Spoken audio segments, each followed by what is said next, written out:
this year's show, may I please call upon stage the man who runs the show himself, Manav Thadani, founder chairman, Hotelivate. Manav's passion for the hotel business, coupled with his unique style of speaking his mind while constantly innovating in the space of hotel consulting, has earned him a reputation that is highly valued by his clients and colleagues. Please join me in welcoming Manav.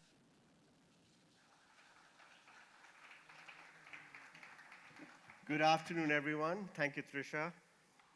Hi, JP. It's my 50th conference this year. This is my 50th event, so I guess I've finally become an adult when it comes to organizing conferences.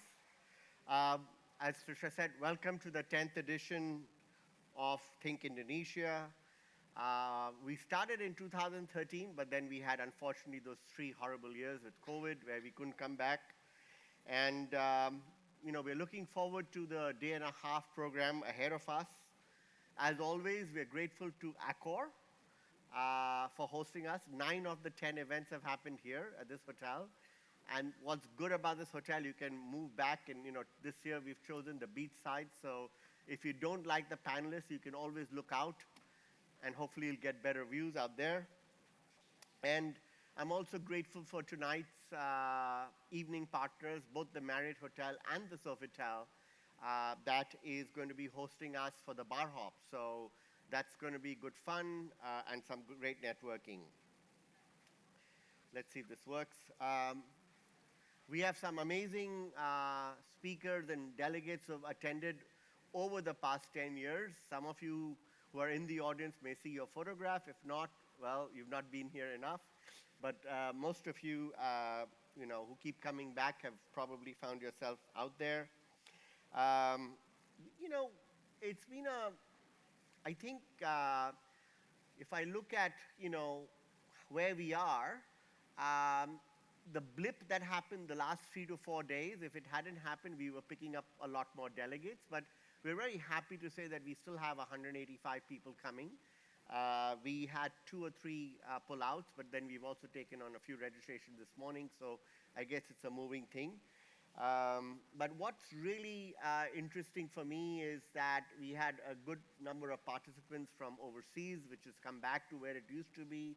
12 countries represented from different parts, mostly from the South Asian markets, but then you also have people from USA, UK, and some other parts. This is what I love, right? Most conferences we go to, unfortunately, this number is usually in the teens.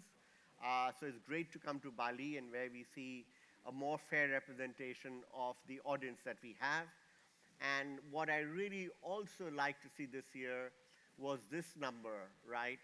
The hospitality companies or owning companies that own hotels and developers and real estate are nearly 28 or 29% of the audience. And those are the most important people as far as we are concerned, because they're the ones who pay the bills to the consultants. They're the ones who tie up the management contracts for the hotel companies. So those of you here representing an ownership company or are owners, it's great to see you. Thank you to all our speakers for the current year. It's always a challenge. It's always a balancing act as to how we can accommodate everyone and bring people back that we want to bring back, and perhaps not bring back people that we don't want to bring back. It's always a fine line, but it's also great, organizing that. Thank you again to our sponsors, and then, as I mentioned, do join us this evening for the bar hop. So a decade has gone by, and I just wanted to kind of put things in context, right? We looked at numbers from 2014 and 2024. Be careful when you read these numbers because numbers can be deceptive, right? And the point I want to make out here is that these are averages. So the sample set in 2014 perhaps was different from the sample set in 2024. But there's a reason I want to share this with you. And the reason is that the markets have actually declined in the last 10 years. The trend line in most countries is that the market performances have actually gone down. In fact, other than Thailand that has done better in terms of performance, and Indonesia, which has done better, most other countries in the Southeast Asian markets have declined when it comes to occupancy. Now, it could be a whole sort of reason. It could be more supply in those countries that have come in. It could be the economic situation. It could be anything, right? It's a point of time 10 years ago and a point of time last year that we looked at this data. But I wanted to kind of share that things are not that hot for the larger reason as we might think. And let's look at the rate, right? Again, the rates in Thailand have gone up the best, but most markets on a 10-year basis have hardly moved. And these are dollar rates. And I can bet you that in most countries, the dollar has appreciated against the local currency. And therefore, what the point I'm trying to make is that, again, this is a trend line, which means that the hotel business 10 years ago was more profitable, perhaps better than it is, today. So we have to be careful. How do we make money if the trend line is showing that the performances of hotels are actually going down? Maybe the GOP line is impacted because we all know that payroll costs would have gone up in the last 10 years.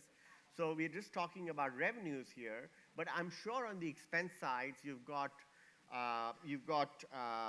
expenses, you've got payroll, you've got raw material costs, you've got other things, and therefore, being in the hotel business is tougher today than it was maybe 10 years ago.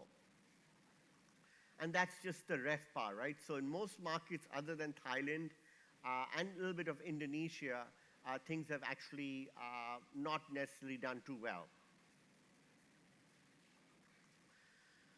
Size matters, right? But here, look, we're talking about rooms. So I just want to look at the hotel room sizes, and it's just one element that I think we can look at and we can perhaps fix.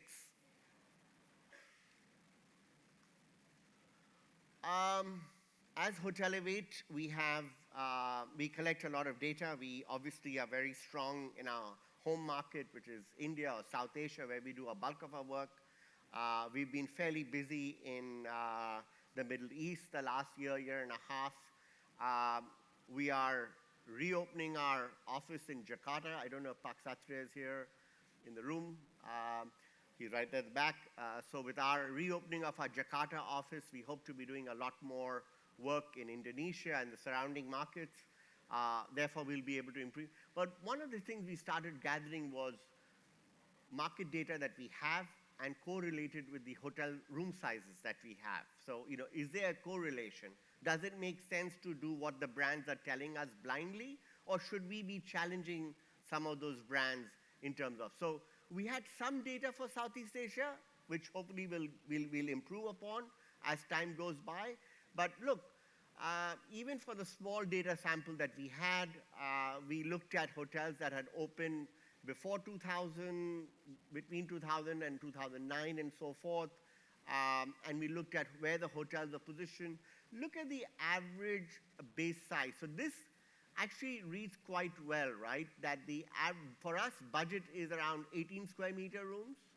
Mid-market is 26. Upper mid-market is 30. Upscale is 35. Upper upscale is 45. And then, of course, luxury can be anything, right? Particularly in Southeast Asia, if you've got more data towards the leisure resort market, that data can get skewed. So we looked at urban hotels, and look, it doesn't matter. There's no one line which says that if you're a budget hotel or you have a smaller room size, your room rate is going to be that much higher, right? Look at that.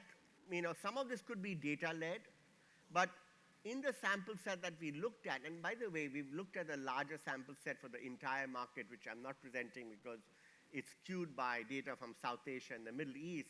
But the point I'm trying to make is that there's no correlation between a room size and the average rate or the RevPAR, right?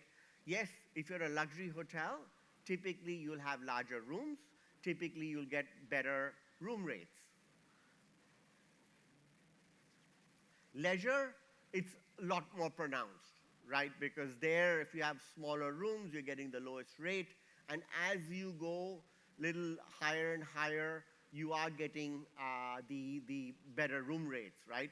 But again, 40 to 45 square meter rooms, which we all think is you're beginning to touch leisure. Neither are you here, neither are you in a market where it's making a huge difference. So just wanted to kind of highlight that it's a small thing, right?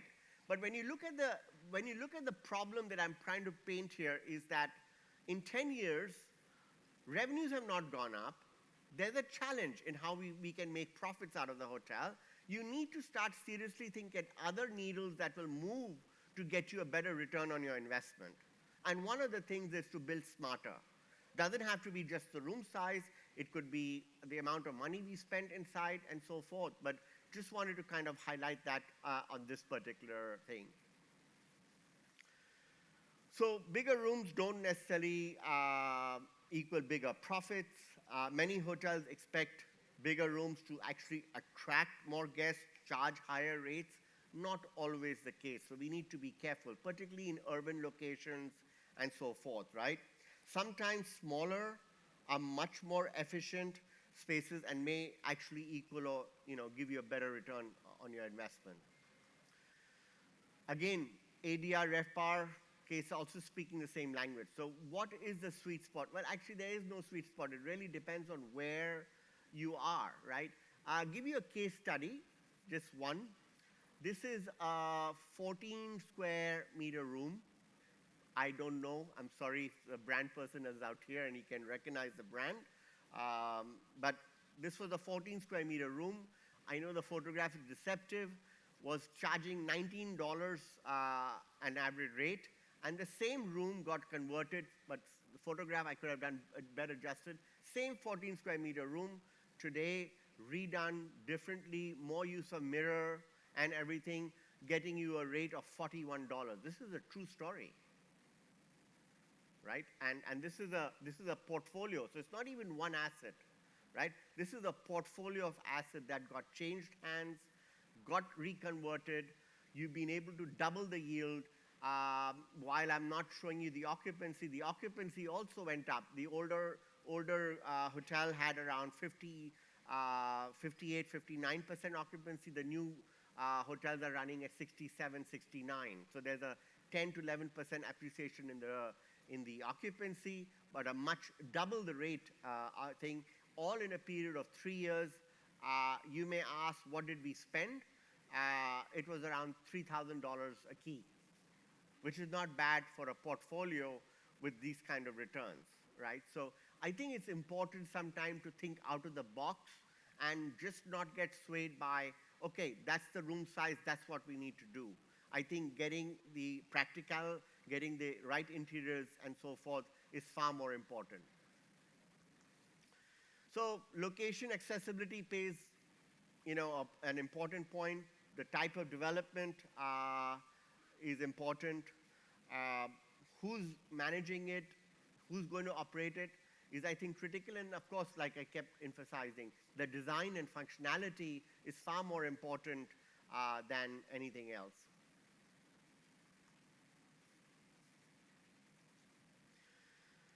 I think it's also important where you're building, right? If you are in, for example, in Seminyak, obviously you don't need big room sizes. You could do something smaller because it really depends on where you are if you were looking at it in context, right? If you're at an airport, people generally are not there to spend too much time. You can get away with a smaller room. If you're at a resort like this, yeah, you want to spend more time. If you're at a more unique resort where there's not much to do, you can't go out and you want to keep the guest completely captured, then of course you need a much larger room setup. And of course, we look at the long-term potential of the area. We look at whether is it a standalone, is it a part of a mixed use. So I think there's a lot of decision that goes into it. We do that often when we're doing a feasibility to look at where we are and so forth. And then, of course, who's operating it, right? Is it an independent? Is it a franchise? Do you have a brand which is an Accor Advantage or a Marriott Bonvoy or whichever brand that you're tying up with? So I think it's very important to get the right brand management. And I think in times to come, we are seeing the globe, more and more hotels are being picked up by brands. The independent brands are kind of being eaten up. We've seen just in the last 1 month or 2 months in India, Marriott has gone and acquired 150 hotel chain to kind of put them on the Marriott Bonvoy. And the Indian company Taj has then followed up by acquiring another 100+ room hotel company chain to kind of put it as part of their system. So I think loyalty programs are going to start playing a big role, and I think independent hotels are going to continue to be absorbed by other people. Again, some of these things are very clear. We need to optimize room sizes, flow of the public area, get that gross area that you're building the hotel to be a lot more compact. You'll get a lot better yield out of that. And of course, sustainability and technology and all of those things will change. I'm sure if I was to run THINC for the next 10 years, I'm sure there'll be robots who will be providing you with housekeeping, with service. Even, who knows, even I may not be here. It'll be my AI version rather than myself. So size doesn't matter. What I'm trying to say, it's value that matters, right? What you give. Big or small is not that important. It's the experience that you give to the guest, which is far more important. And it's not about size. It's about the impact that you're going to make in terms of what are you making. Now that we've openly discussed the sizes, the question for tomorrow's hot seat, I do the last session of the year of every conference called the hot seat, and my panelists have been asking me, what are we going to talk about? And I usually don't let on, but one of the things we want to talk about is what size would you want, right? So we're asking the audience out here as to, obviously we're still talking about hotel room sizes, but before you do that, I want to encourage everyone, download the app. Please, there are poll questions out there. You could ask the panelists over the next 2 days questions and so forth. So, download that, reach out to us, talk to the participants rather than just sitting out here. So it's more to encourage you. And then please go ahead and do vote as to what do you support, right? And it will be different. If you're a luxury player, you're going to support luxury, but it'll be nice to know as to what you're supporting. Thank you so much, and please enjoy the next 2 days. Thank you.